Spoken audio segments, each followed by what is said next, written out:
Shalom Aleihim. Haleluya. Bapak Yahweh memberkati saudara sekalian.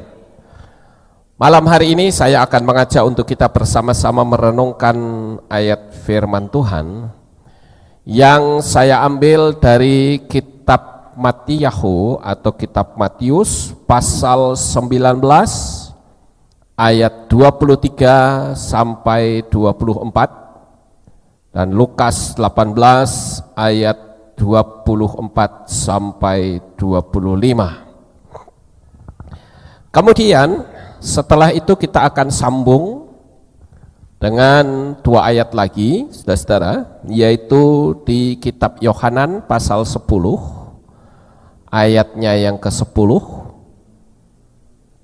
Kemudian kitab 2 Korintus pasal 8 ayat 9. 2 Korintus pasal 8 ayat 9. Oke, kita akan membaca terlebih dahulu ayat yang ada di atas sana. Matius pasal yang ke-19 ayat 23 sampai 24 saya akan bacakan untuk saudara. Demikianlah bunyinya.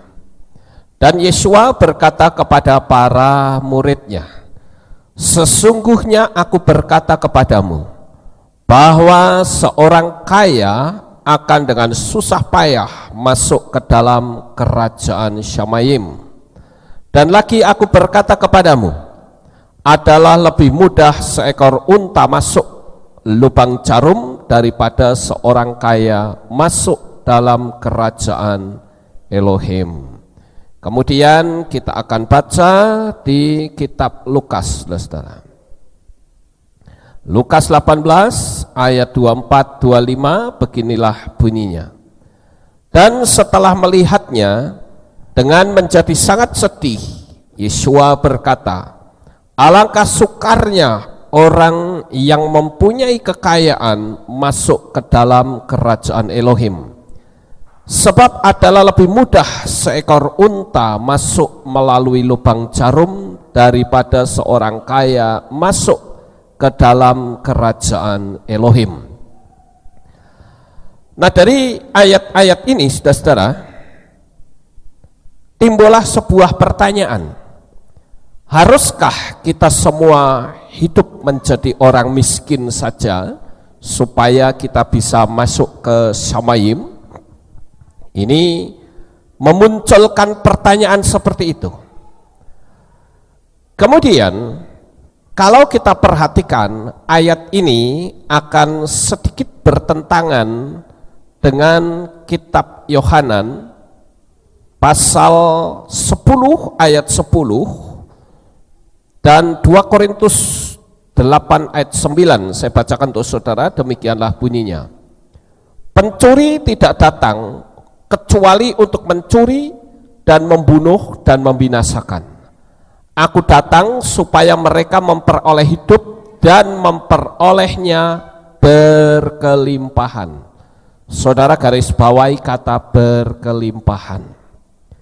Kemudian di dalam kitab 2 Korintus pasal 8 ayat 9 dikatakan, "Sebab kamu mengetahui anugerah Tuhan kita Yeshua HaMasyiah, bahwa sekalipun kaya, dia telah menjadi miskin karena kamu, supaya kamu dapat menjadi kaya dalam kemiskinan itu."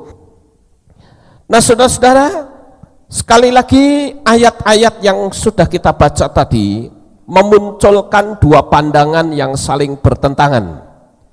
Di satu sisi ada yang mengatakan bahwa jadi orang percaya itu harus kaya, tetapi di sisi lain berkata harus jadi miskin atau biasa-biasa saja.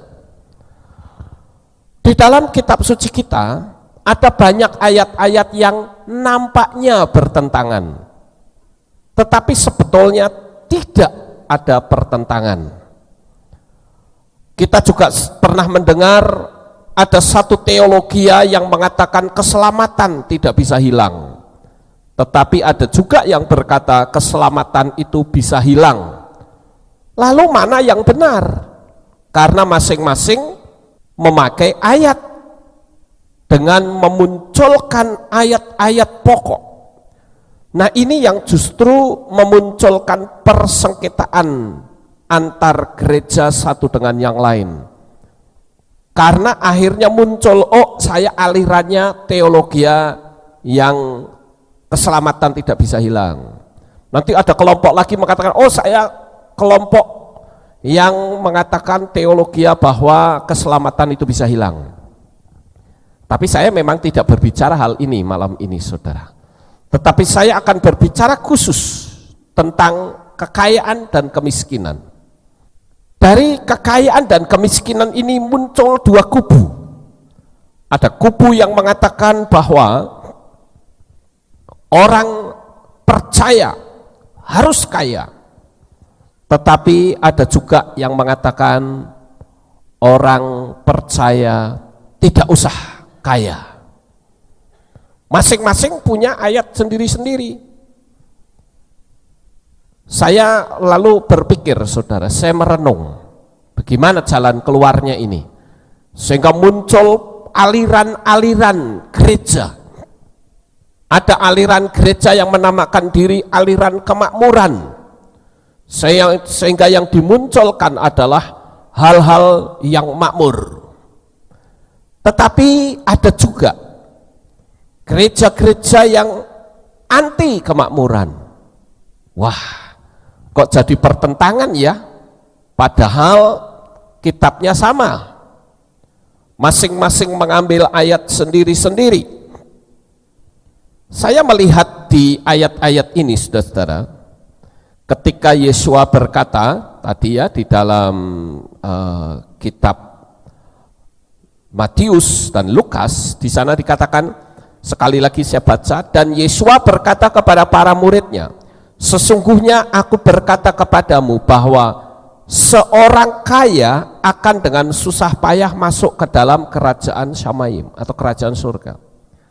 Nah, di sini Yesua sedang memberitahu betapa sulitnya orang kaya masuk ke Syamayim. Tetapi di sini Yesua tidak mengatakan kamu jangan berusaha atau menjadi orang kaya. Di ayat ini tidak berbicara seperti itu. Kita ambil contoh yang gampang saja. Kita sebagai anak Tuhan atau orang yang sudah punya istri dan anak. Siapa di antara kita yang punya keinginan bahwa anak saya tidak usah menjadi orang yang kaya? Ayo, siapa yang punya keinginan anaknya lebih baik nggak usah kaya? Ada yang mau angkat tangan? Saya punya keinginan anak saya nggak usah kaya. Ada nggak? Nggak ada kan? Atau sebaliknya, saya ingin anak saya hidup kaya raya. Ada nggak yang ingin anaknya hidup kaya raya? Ada, ya, angkat tangan semua.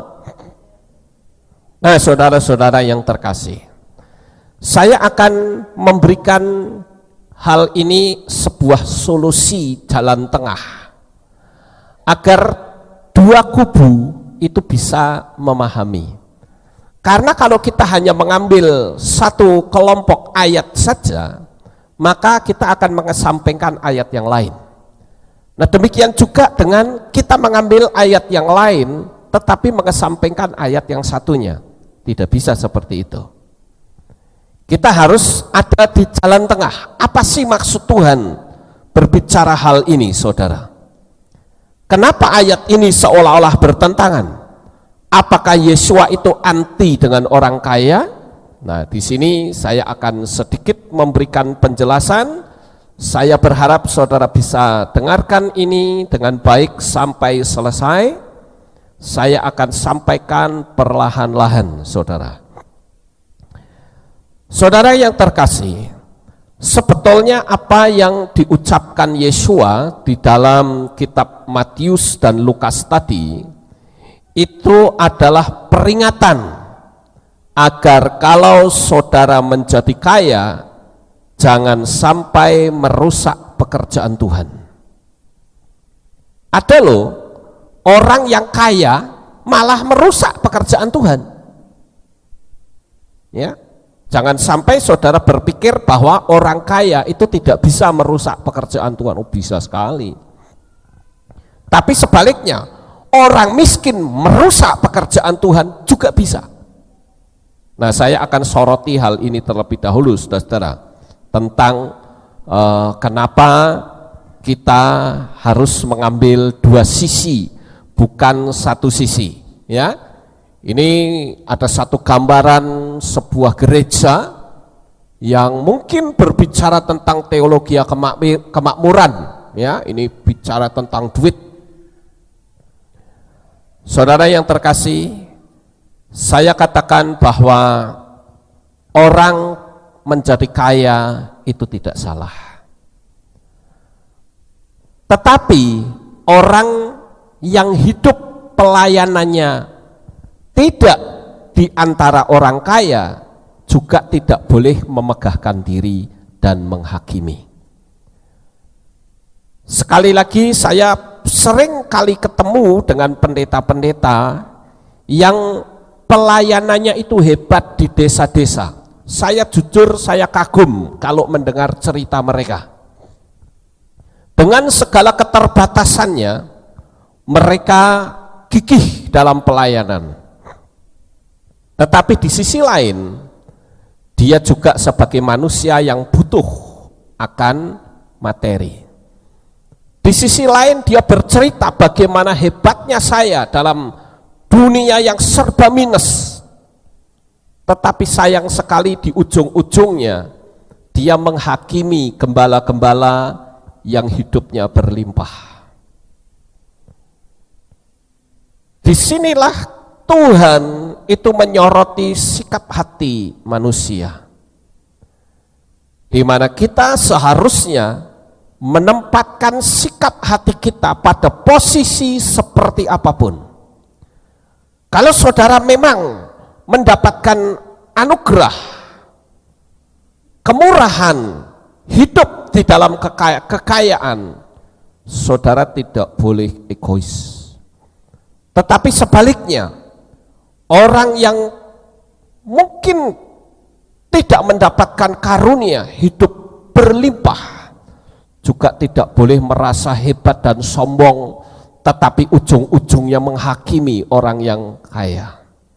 Nah, kembali lagi di sini Tuhan memberitahukan kepada kita agar kita berhati-hati untuk menjaga sikap hati. Saya akan soroti terlebih dahulu tentang orang kaya, saudara.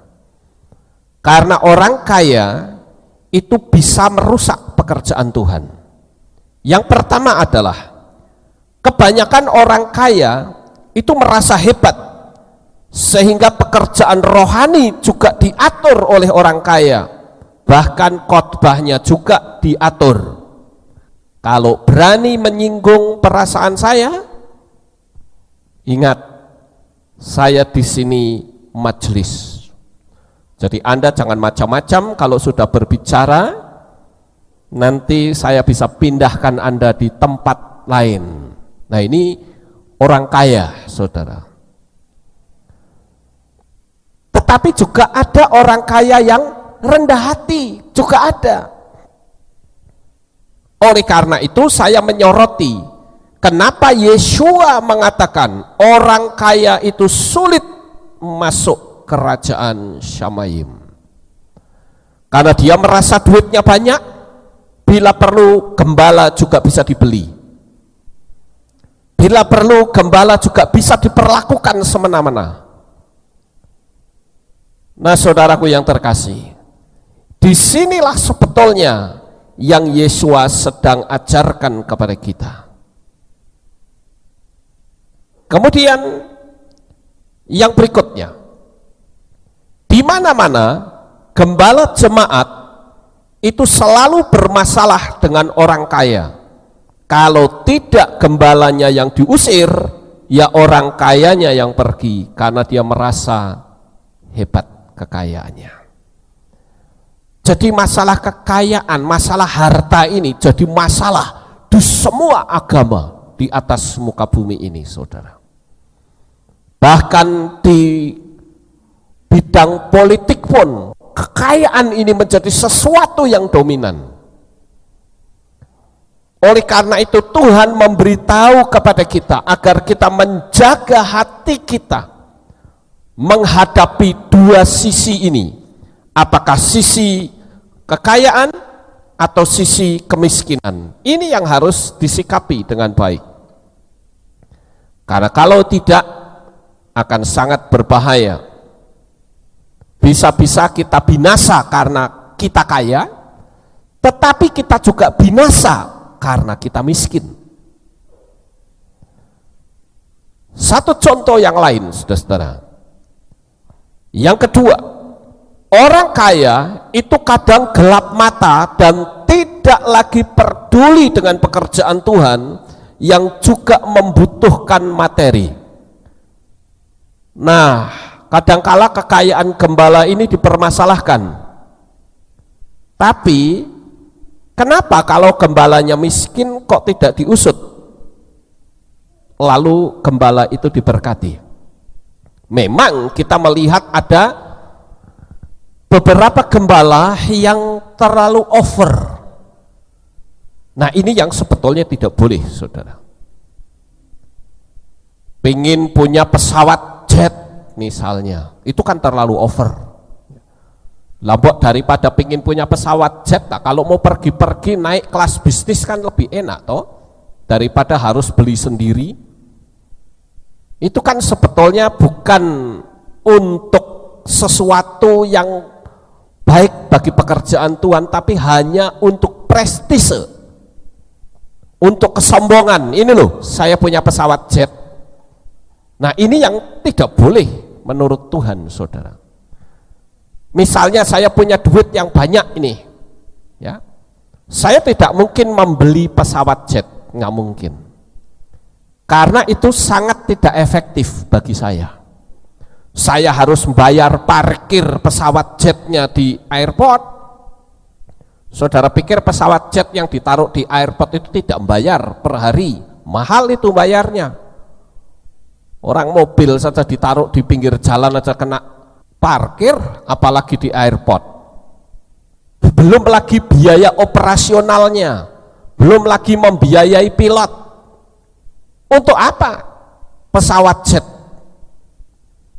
Kalau misalnya, oh karena saya memiliki mobiling atau traveler yang sebagai seorang traveler yang sibuk, saya rasa sesibuk-sibuknya lebih menguntungkan kalau kita naik pesawat. Katakanlah memang pingin penak, ya udah naik di kelas bisnis.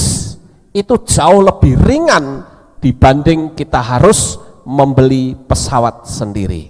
Ini salah satu contoh, saudara. Orang-orang yang overacting itu yang sangat berbahaya, apalagi dalam sisi pelayanan.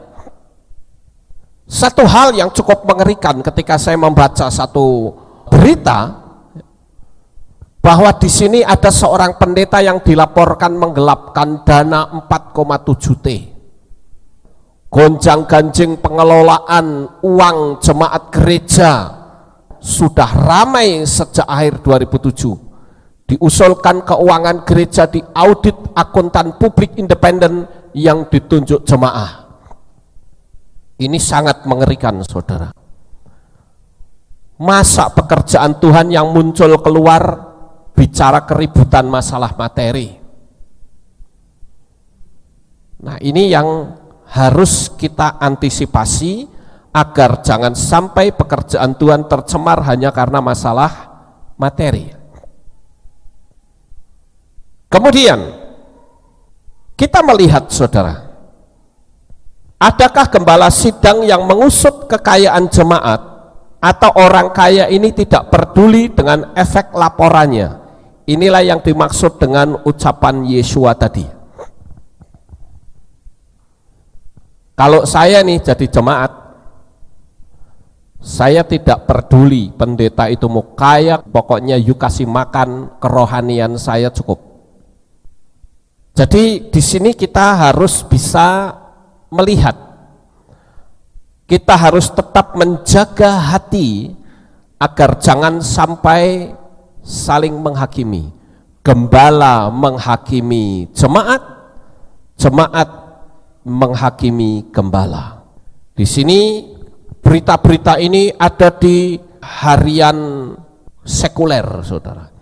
Cabut gelar pendeta, ancaman hukuman terdakwa pencucian uang 20 tahun. Koleksi puluhan mobil mewah berbagai merek senilai 200 miliar dan 50 Harley Davidson. 50 Harley Davidson itu make piye ya saudara kira-kira? Apa kakinya ditaruh di sebelah Harley yang satunya, tangannya ditaruh di Harley yang satunya? Sebetulnya orang mau memiliki Harley 100 pun buat saya nggak masalah. Yang penting pekerjaan Tuhan itu jalan. Ini kalau saya loh saudara, saya nggak akan mau usut kekayaan gembala. Saya ngomong begini jangan sampai saudara menafsirkan, wah Pak Lukas pengen punya 50 Harley nih. Oh enggak, jangan ngomong begitu ya. Ya saudara, ini saya sekedar bicara tentang kekayaan saudara. Jadi kalau saya punya satu prinsip bahwa manusia itu sudah punya jatah sendiri-sendiri di hadapan Tuhan. Kalau ada orang yang jatahnya kaya, saya sama sekali tidak iri saudara. Setitik hitam pun saya tidak iri. Nggak tahu saya mungkin terlalu kurang plego atau bagaimana, tapi saya kalau melihat orang-orang yang kaya, kekayaannya besar, saya silau juga tidak, iri juga tidak. Ya itu memang jatahnya Tuhan seperti itu. Ya kita syukuri, terima kasih, daripada orang itu hidup miskin nanti minta-minta lagi. Ya kan? Lebih baik seperti itu. Betul tidak saudara? Nah ini saya akan soroti dari dua sisi saudara. Karena orang kaya itu memang kadang bermasalah. Ya. Dulu pun ketika saya memanggil nama Yahweh, saya bermasalah dengan orang kaya. Karena orang kaya itu mengintimidasi supaya saya tidak memanggil nama Yahweh. Tapi sayangnya karena saya tidak silau dengan kekayaan, ya saya nggak peduli saudara. Saya hanya menyampaikan inilah sebuah kebenaran. Jadi betapa memalukannya kalau sampai satu gereja muncul berita seperti ini. Adakah gembala yang mengusut kekayaan jemaat?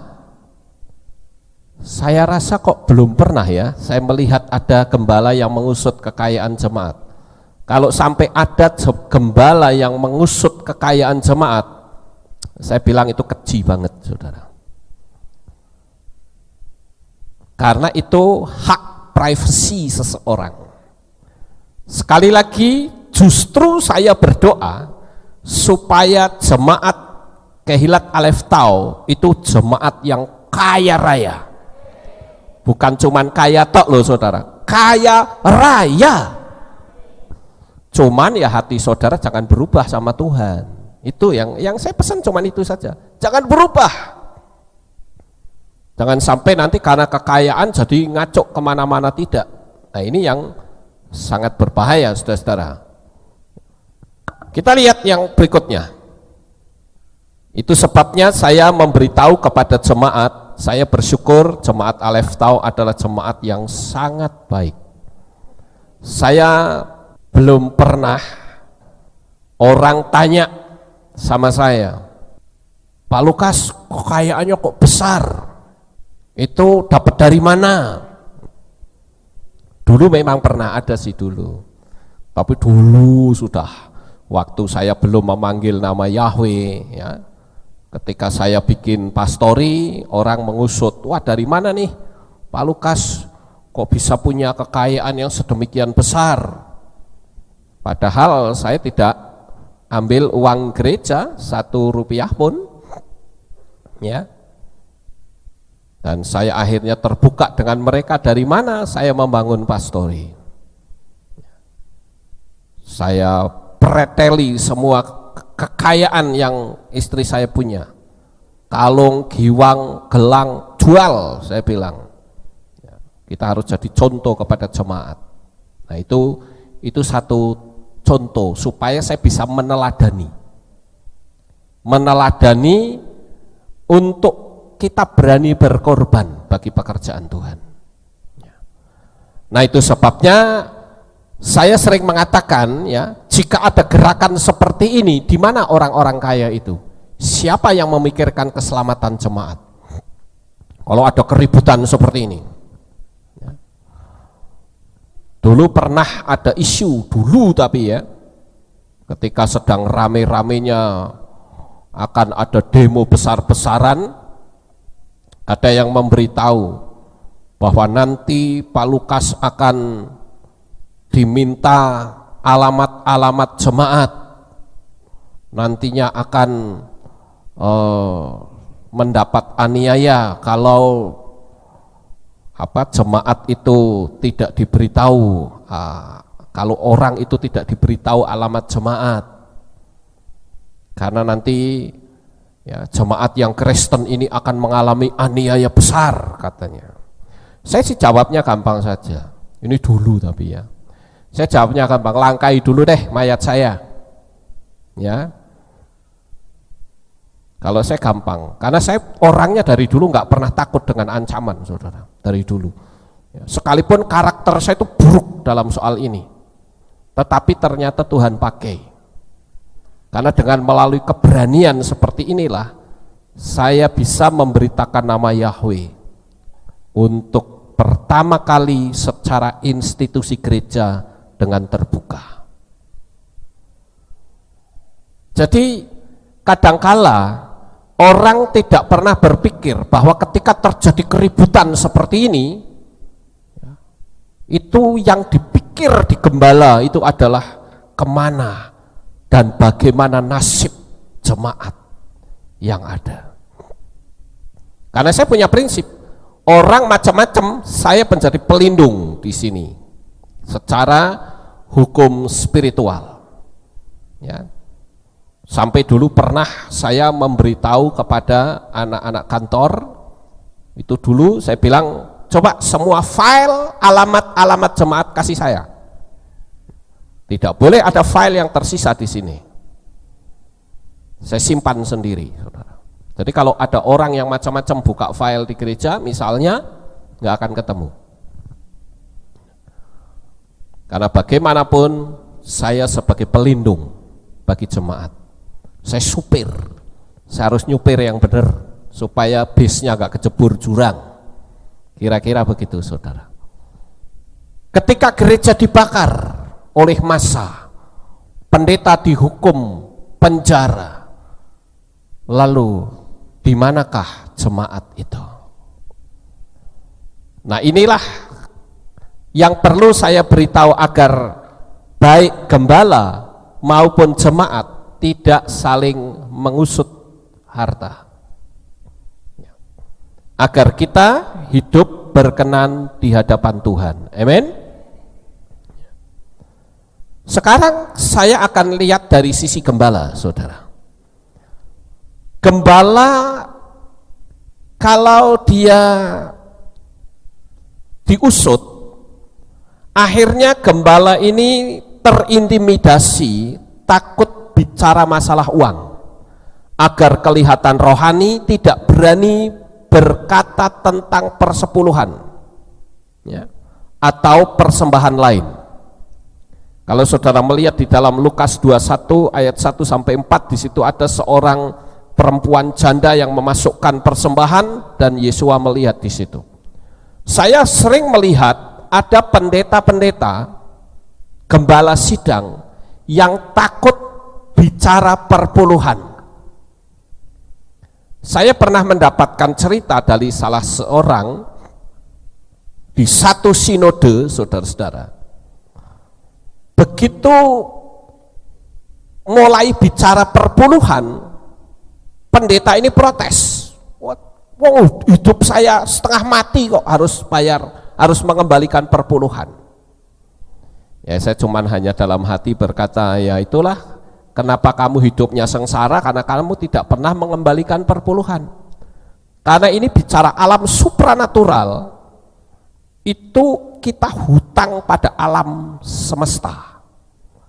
Kalau orang hutang pada alam semesta, dia harus bayar. Apakah harus membayar ke rumah sakit, ataukah harus membayar ke hukum, atau apa saja? Tapi yang jelas, dengan tidak mengembalikan perpuluhan bukan berarti uang saudara itu utuh. Makanya saya di sini tidak pernah takut bicara tentang persepuluhan, dan saya tidak peduli orang akan mengatakan apa tentang saya. Karena saya tahu dunia alam supranatural itu sangat luar biasa. Jadi kalau sampai saya mendengar ada gembala yang sampai tidak berani memberitakan perpuluhan kepada jemaat, saya justru mengatakan pendeta ini kejam luar biasa. Dan pendeta yang tidak pernah bicara tentang perpuluhan kepada jemaat, cek jemaatnya, pasti tidak ada yang kaya jemaatnya. Karena jemaat itu hutang pada alam semesta. Jadi jangan sampai saudara berpikir gini, oh saya tidak mengembalikan perpuluhan aman. Oh iya, aman sekarang ya. Tapi itu bisa menurun ke anak, bisa menurun ke cucu ya. Nah ini yang berbahaya saudara, karena di situ ada garis kutuk di dalamnya, karena persepuluhan itu adalah milik dari Bapa Yahweh. Kemudian kita lihat yang berikutnya. Sekarang saudara bandingkan dengan Imam Amasya yang hidup untuk menyenangkan raja dan bukan untuk Tuhan. Nah ini luar biasa saudara. Di dalam kitab Amos ya, Nabi Amos di sana dikatakan, dan Amasya telah berkata kepada Amos, hai pelihat, pergilah, larilah, selamatkanlah dirimu ke tanah Yehuda. Dan di sana makanlah roti, dan di sana engkau harus bernubuat. Namun di Betel janganlah engkau bernubuat lagi, karena kota itu adalah tempat kudus raja dan tempat kediaman raja. Wah, ini ceritanya ada seorang imam yang mendapat teguran dari Nabi Amos karena dia senangnya menubuatkan hal-hal yang baik untuk jemaat. Jadi kalau hal-hal yang tidak baik dia tidak berani. Karena dia berpikir, wah saya bisa menyinggung raja, wah cilaka kalau sampai raja tersinggung, wah saya bisa nggak dapat makanan nih. Nah ini keji saudara. Ini yang saya katakan gembala yang pikirannya sudah terarah kepada duit. Memang semua orang butuh uang, saya juga butuh uang, tapi bukan berarti pikiran saya ditujukan kepada uang. Saudara maksud? Jangan sampai ada orang, ya saya kadang pernah melihat ada orang yang mengeluh. Pernah sekali waktu saya ketemu dengan orang itu saudara. Hidupnya ini isinya keluhan melulu, senangnya menghakimi. Lalu dia katakan, saya ini dari dulu ndak ada mujizat, saya ini dari dulu hidupnya miskin, nggak punya apa-apa. Lama-lama saya jadi berdedek, saya jengkel saudara.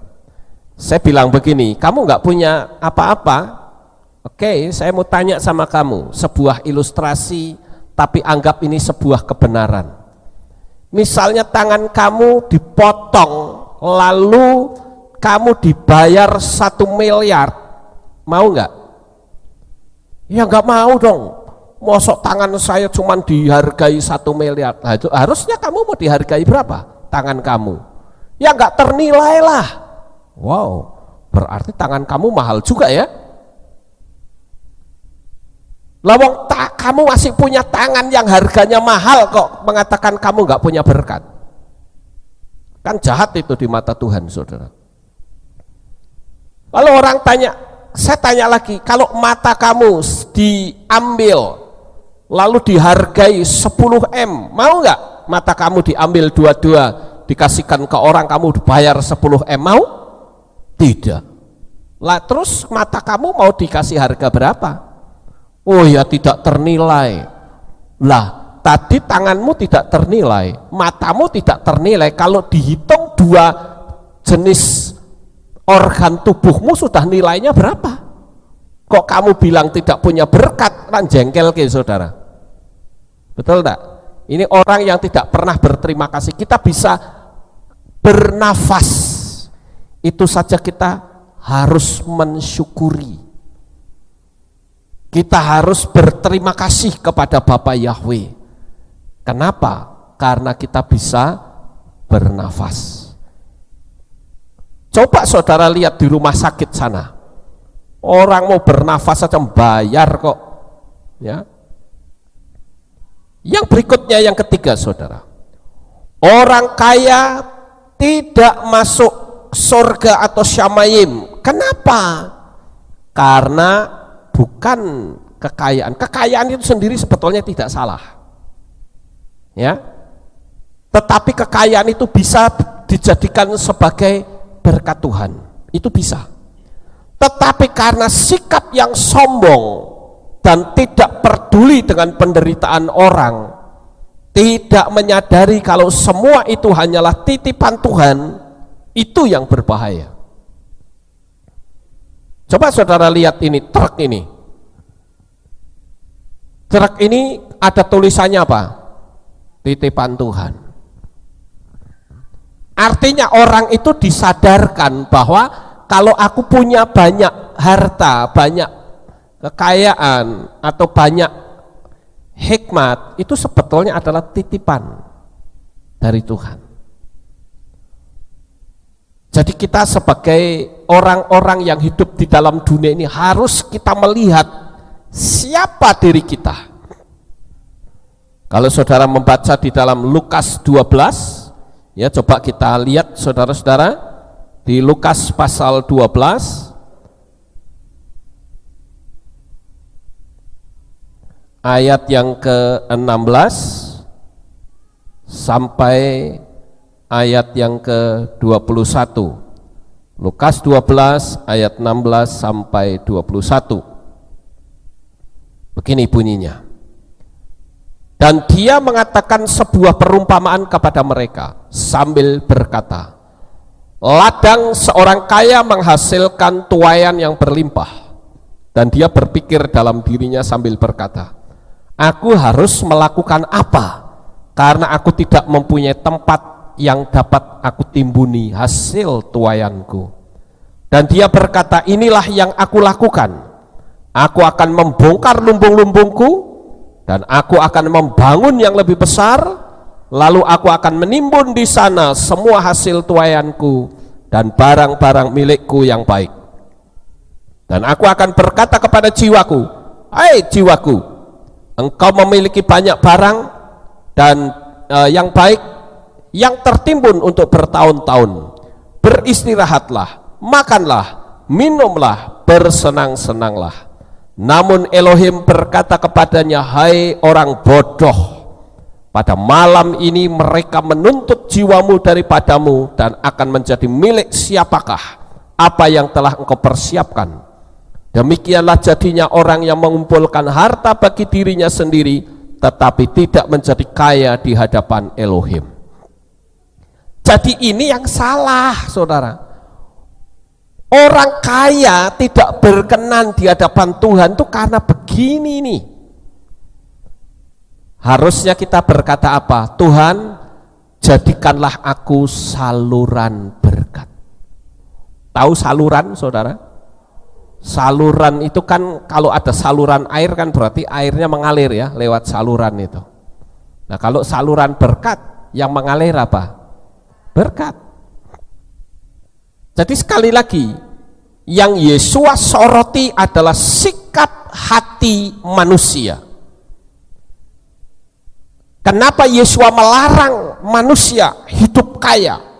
Karena biasanya orang kalau sudah kaya berubah hatinya, tidak lagi peduli. Makanya ada istilah pepatah yang berkata begini saudara, ini pepatah dari luar sana. Ketika kita miskin, kita ngomong, hari ini saya makan apa ya? Tapi kalau sudah kaya, hari ini siapa yang akan saya makan. Nah ini kan ngeri saudara. Sekali lagi Tuhan itu tidak melarang orang kaya, tetapi memberi warning kepada orang kaya supaya berhati-hati dan jangan sombong, jangan over, ya, jangan overacting. Kalau overacting akhirnya mengerikan saudara. Kalau jemaat mungkin masih agak mending ya, karena jemaat kan memang hidup untuk bisnis supaya hidup kaya, enggak masalah. Tapi kalau sudah gembala itu kadang berbahaya, karena gembala itu disoroti ya. Jadi gembala itu kan banyak disorot, pakai dasi lebar, katanya kok kayak tadah iler ya. Kalau dasinya kecil, dasi kok kayak tali, kayak orang mau bunuh diri saja ya.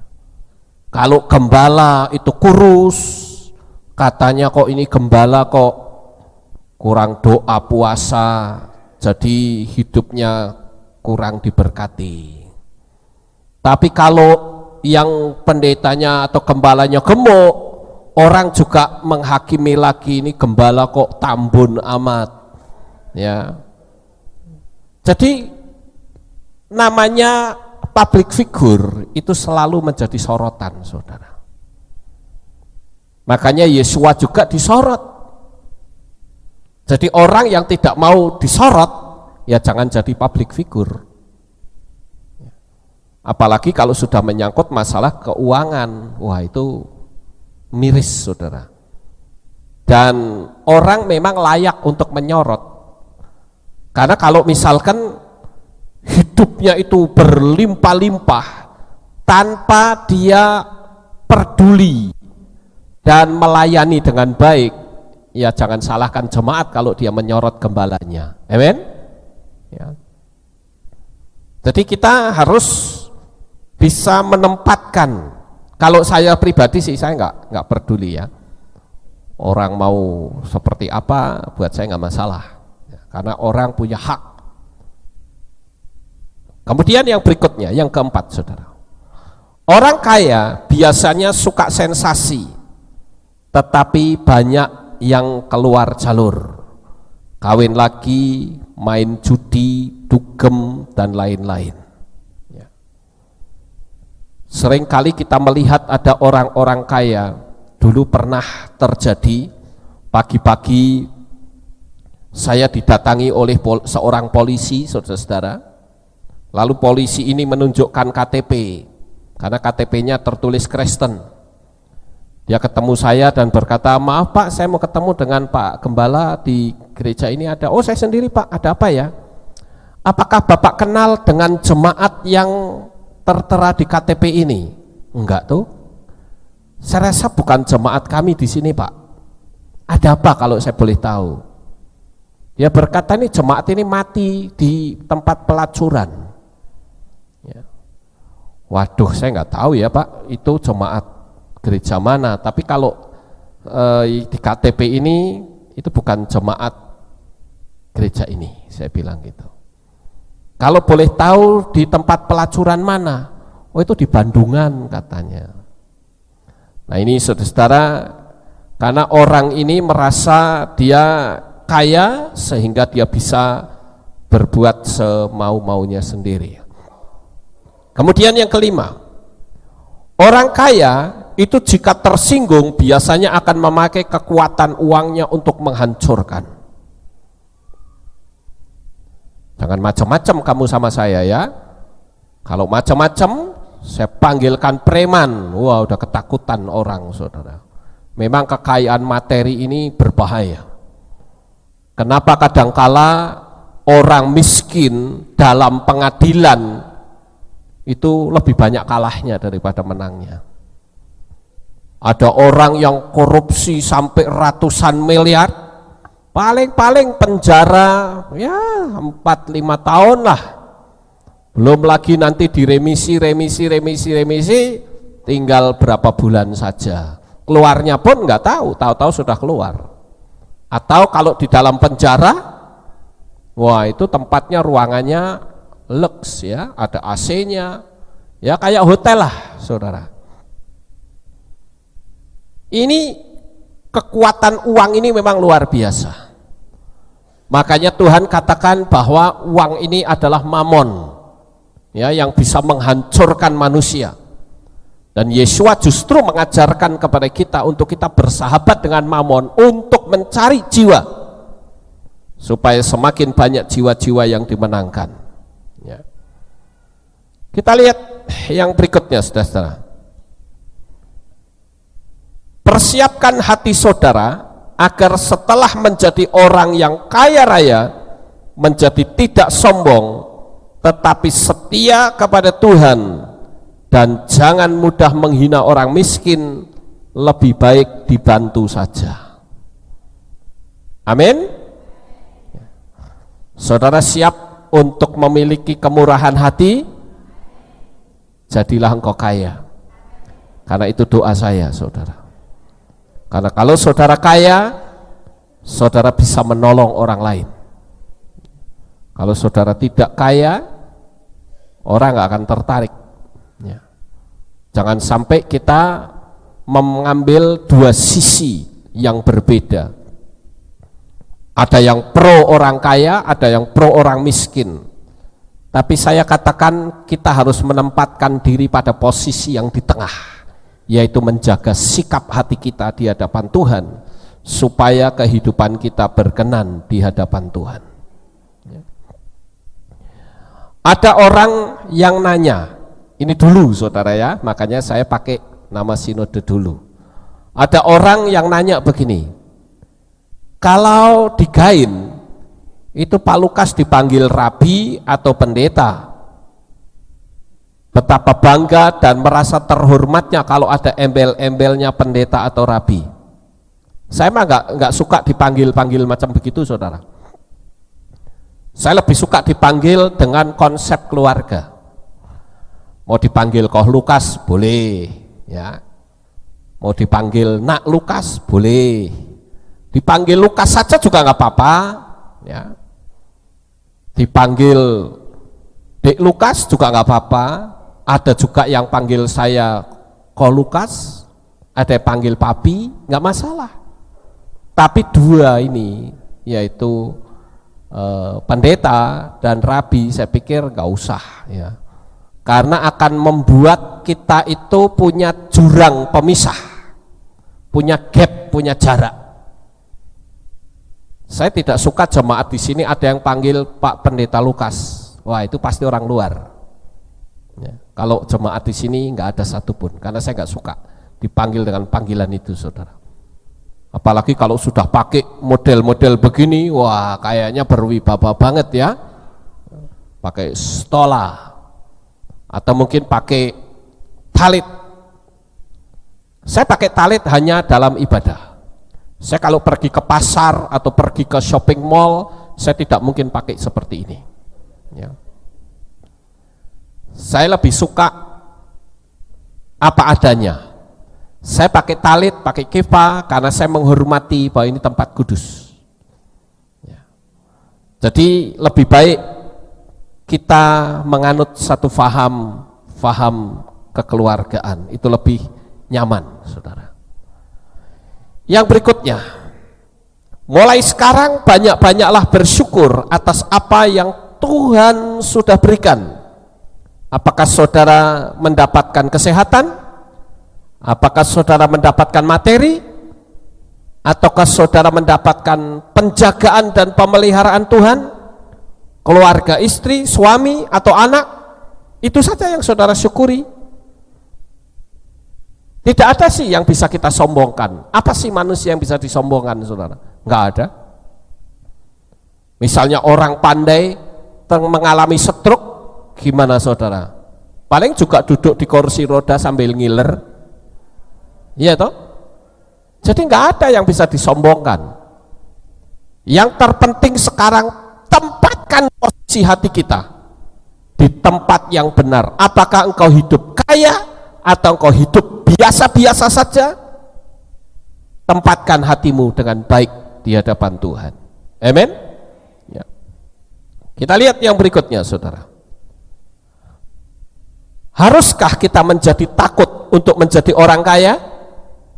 Saudara takut nggak jadi orang kaya? Nggak perlu kita takut. Saudara takut jadi orang miskin? Wah, takut. Saudara takut jadi orang miskin? Nggak usah takut, selama Tuhan ada bersama kita nggak perlu takut kok. Amin. Orang yang kaya dituntut banyak, orang yang miskin nggak terlalu banyak tuntutannya. Pokoknya mau kaya kayak mau miskin, yang penting ada Tuhan bersama kita, selesai semuanya. Haleluya. Tapi memang ada kelebihannya. Kalau jadi orang kaya itu bisa tolongin orang lain. Tapi kalau miskin, saudara mau tolong orang lain nggak bisa. Ya. Jadi saudara jangan takut dalam posisi apapun. Di sini saya beritahu bahwa Yesua tidak anti dengan orang kaya, tetapi mentalitas yang salah itu yang Yesua tidak suka. Karena ternyata terlalu banyak, bahkan saya katakan 90% orang yang kaya itu mentalnya rusak, saudara. Gampang meremehkan orang lain, tidak lagi rendah hati, menjadi sombong. Nah, ini yang harus diantisipasi. Yang berikutnya, kenapa banyak orang yang tidak suka dengan pendeta yang kaya? Karena kebanyakan hati mereka berubah jadi egois dan tidak berani memberitakan kebenaran, takut jemaat lari. Ayo jujur, berapa banyak pendeta-pendeta yang hidupnya sudah kaya, jemaatnya banyak, ketika mendengar nama Bapak Yahweh, dia ngerti tidak kalau Yahweh itu adalah Tuhannya orang Israel? Tahu, tetapi berani atau tidak? Tidak. Kebanyakan mereka tidak berani. Kenapa? Karena kaya. Nah ini saudara, yang jahat di mata Tuhan itu yang begini. Kebenaran tidak disampaikan oleh kepada jemaat. Karena takut nanti jemaatnya lari, takut nanti piringnya jomplang, takut pemasukannya sedikit. Ini yang jahat di mata Tuhan. Makanya Tuhan bilang, jangan kamu menjadi orang kaya. Ya memang perkataan Yesua pendek sampai di situ, tapi kan kita harus tahu kenapa kok Yesua ngomong begitu. Ya ini kasusnya ini sekarang sedang terjadi di mana-mana. Takut karena terintimidasi. Saya bukan menyombongkan diri karena saya punya keberanian, bukan begitu saudara. Tetapi saya selalu belajar untuk menempatkan hati. Kalau ini sebuah kebenaran, kenapa tidak saya bagikan kepada jemaat? Karena saya berpikir pada waktu itu ya, waktu itu pikiran saya berkata begini, loh saya ini jadi gembala, saya kan nggak punya penghasilan saudara. Saya sering mengatakan bahwa gembala itu terbalik dengan dokter gigi, saudara. Kalau dokter gigi dia hidup dari mulut orang lain, tapi kalau gembala itu hidup dari mulutnya sendiri. Ya, toh? Kalau dokter gigi dia bisa hidup karena apa? Karena ada pasien, toh. Kalau tidak ada pasien, nggak ada mulut yang diuprek-uprek, ya nggak akan dapat duit. Tapi kalau gembala itu hidup dari mulutnya sendiri. Jadi saya berpikir, saya bicara kebenaran, jemaat mau datang, lalu saya dapat makan, itu duitnya siapa? Ya duit jemaat, betul nggak saudara? Lah kalau saya dikasih makan oleh jemaat, saya ngerti kebenaran lalu saya tidak menyampaikan kepada jemaat, ya sama saja orang yang kasih makan saya biarkan binasa. Itu pikiran saya waktu itu. Jahat dong kalau gitu saya. Dikasih makan, tapi kebenaran dipakai untuk sendiri misalnya. Jahat sekali. Nah itu yang tidak boleh saudara-saudara. Maka apa? Banyak orang kaya, khususnya para gembala, mendapatkan kecaman hebat di mana-mana. Karena kebanyakan gembala tidak berani kalau sudah mikir atau sudah dibisniskan, itu semua jadi takut. Saya dari dulu nggak pernah membisniskan apapun yang saya dapatkan dari Tuhan. Saya melihat di internet banyak sekali khotbah dijual gitu. Saya nggak mau seperti itu. Orang mau ambil materi khotbah saya, ambil, silahkan. Saya beberapa kali ditelepon oleh orang, saudara, oleh gembala-gembala. Dia bilang, Pak, khotbah Bapak menjadi berkat, boleh nggak kalau saya share ke orang lain? Saya izin terlebih dahulu. Silahkan, nggak usah izin juga nggak apa-apa, ambil aja. Ya. Kenapa? Karena saya dapat dari Tuhan juga gratis. Silahkan, pakai, kalau bisa dipakai, pakai. Kalau nggak bisa, forget it, saya bilang.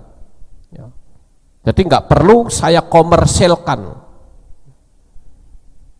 Kenapa? Karena saya percaya melalui orang lain yang membagikan materi khotbah saya tidak perlu harus ke sana, tapi materi saya sampai di sana, kan enak, saudara.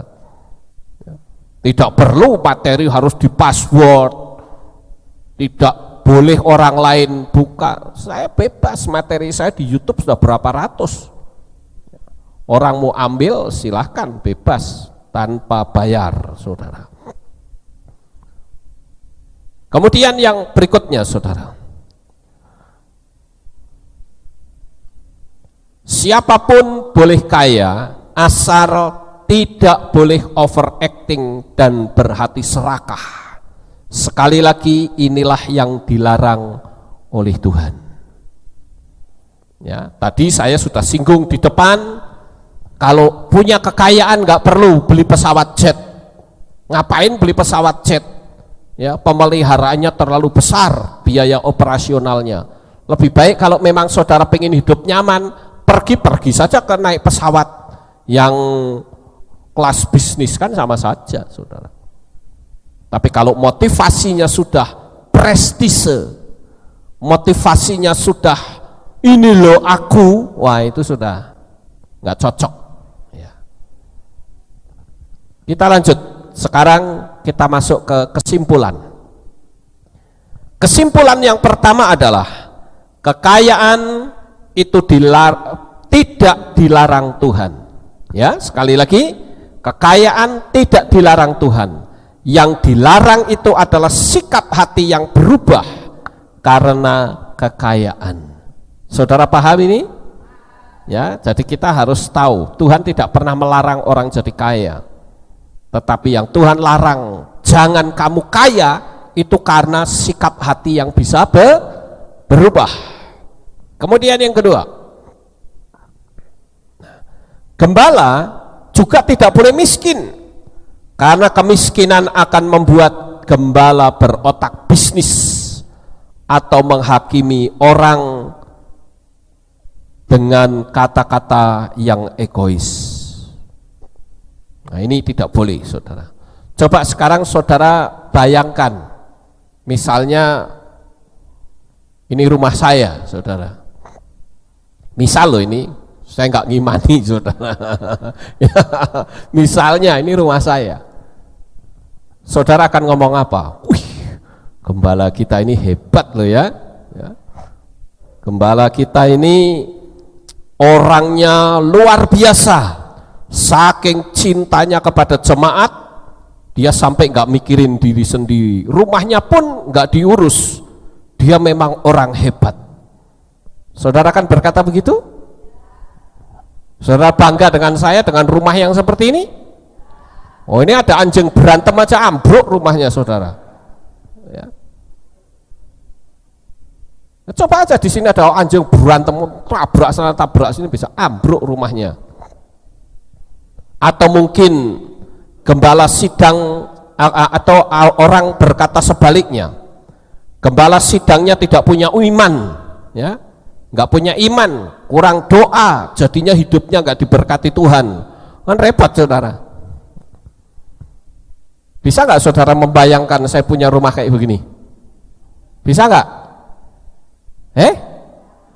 Wah, kalau saya jadi saudara akan menjawab, saya nggak berani mengimani, nggak berani membayangkan, nggak sampai hati. Ya. Ya coba saudara lihat, kalau saya rumahnya kayak begini, saya juga ngeri loh membayangkannya saudara. Makanya saya cuma lihat aja, wah medeni. Ini ada angin ya ambruk, sudah seyek kayak begitu.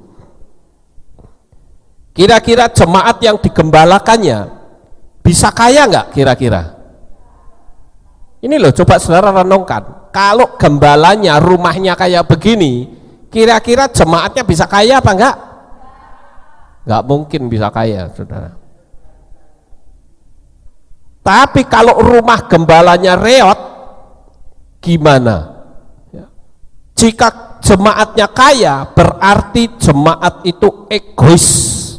Sudah tahu rumah gembalanya reot mau ambruk, didiemin aja. Bagaimana orang bisa tertarik untuk percaya kepada Tuhan yang katanya dahsyat dan mampu memberkati? Betul tidak saudara ya? Nah ini kan kita harus ngerti hal ini. Yang berikutnya, yang ketiga, kesimpulan yang ketiga, gembala juga tidak boleh hidup pas-pasan karena dia tidak bisa menolong orang lain. Kalau saya hidup pas-pasan, kalau saya ada tamu, saya nggak mungkin ajak makan, nggak mungkin. Lah untuk makan sendiri aja pas-pasan, ya toh. Tapi kalau saya hidupnya berkelimpahan, ada tamu, saya bisa ajak makan, kita keluar yuk makan. Jadi berkat untuk orang lain, saudara. Nah ini satu contoh, ya, agar kita menempatkan hati kita yang benar tentang dua unsur kata, kaya dan miskin. Makanya sampai ada pepatah nih, terkenal lagi, orang miskin dilarang sakit, wong melarat dilarang sakit. Kasihan sekali saudara. Kita lihat yang berikutnya. Yang keempat, inti dari pembahasan ini adalah semua manusia harus bisa menjaga sikap hati yang baik dan berkenan kepada Tuhan. Karena baik kaya maupun miskin, jika hatinya tidak baik, ya tidak berkenan di hadapan Tuhan. Intinya kembali kepada hati. Saudara kaya, saudara bisa diberkati, saudara berkenan di hadapan Tuhan karena engkau pakai kekayaan itu untuk menolong orang lain. Tapi sebaliknya, saudara menjadi miskin, tapi kalau saudara isinya mengeluh, Tuhan tuh jengkel saudara, nggak berkenan. Ini yang saya katakan kita sebagai anak-anak Tuhan harus menyadari. Dan yang terakhir, ini yang paling penting saudara, kaya dan miskin sebenarnya tidak berbeda. Apakah kaya itu berarti tidak rohani? Enggak juga. Atau sebaliknya, apakah miskin itu berarti yang rohani? Tidak juga. Jadi di sini kita punya porsi masing-masing. Yang miskin jangan merasa rendah diri atau menghakimi orang lain. Yang kaya juga jangan merasa sombong dan menghakimi orang lain. Tempatkan hati saudara baik miskin maupun kaya pada posisi yang benar di hadapan Tuhan. Karena kita menyadari bahwa orang miskin juga nanti dapatnya 2 kali 3, orang kaya juga lubangnya sama 2 kali 3. Apakah saudara pikir nanti kalau orang kaya itu lubangnya 10 meter kali 10 meter, geluntung di situ, ya tetap ditutup tanah, ya tetap sama kan? Nah ini yang harus kita ketahui saudara, walaupun memang ada perbedaan. Kalau orang miskin ya petinya kayu putih, kira-kira begitu. Kalau yang kaya ya petinya jati gitu kan. Tapi sebetulnya kan nggak masalah. Oh mau cuma digeluntung kayak gitu saja, kasih mori saja tidak masalah kok. Cuman memang itu tidak lazim dalam dunia iman Kristen, nanti dianggap kok kayak lemper saudara. Ya. Jadi kita ini sebagai anak-anak Tuhan, kita harus bisa menempatkan hati kita di tempat yang sesuai dengan hati Tuhan. Doa saya untuk saudara, bukan saja kaya secara materi, tetapi juga saudara kaya akan kelimpahan, saudara kaya akan hati nurani yang baik, saudara juga kaya akan kebaikan. Itu doa saya untuk saudara. Sukses besar untuk saudara. Bapak Yahweh memberkati. Haleluya.